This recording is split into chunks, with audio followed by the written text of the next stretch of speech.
Okay, we have our own Eleanor Tabone, who was actually watching that live water rescue on Canal Boulevard. Let's go to that. That's right, Chris. We are here at the Canal Boulevard underpass in Lakeview, and you can see right now that this gentleman was in this car and had to be rescued. He's here with the firefighters.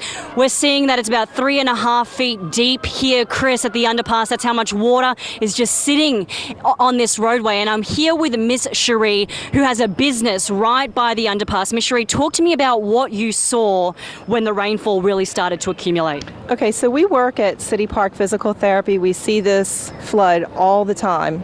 You know, any type of major rain, this is going to flood. Several years ago, News with a Twist came out. I'm talking about 8 years ago. They finally put up that sign.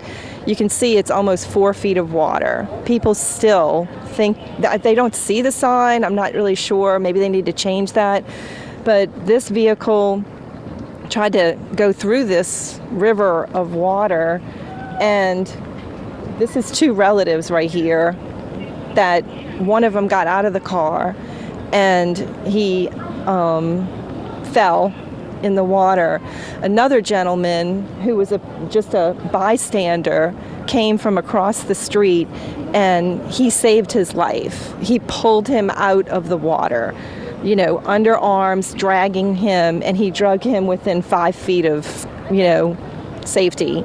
And now the EMS is here to take care of him. He's intoxicated, but he was definitely in shock when he was being pulled out of the water. This is you know, a near casualty right now.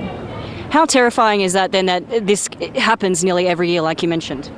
It's terrifying. I myself had to go in and rescue a young woman probably about 5 or 6 years ago and pull her out, bring her over to our clinic at City Park Physical Therapy and, you know, calm her down and get her a ride and help her out. She had a car seat in the back, and I was fearful that there might have been a child in there. So people who are just unfamiliar with this area, like that person was from Laplace, from the river parishes, they're just not expecting this. I kind of think that the signs need to be above.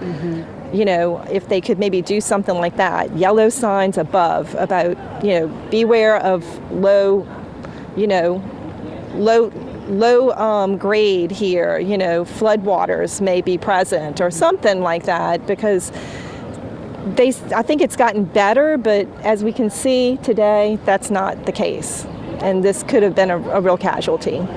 Well, thank you, Ms. Cherie. Chris, I want to show you can see these two people that appear to be in the car. I'm unsure of that, if they were both in the car at the time, but they're both sitting here in the median ground with EMS. They are currently being treated too, but you can just see the water out here continues to rise. It's nearly, like Ms. Cherie said, nearly at that 4 foot marker. When we got here, it was at 3.5 foot, so it's rising very quickly. So anyone that lives in and around this area, please avoid it. The road is closed, but just stay away.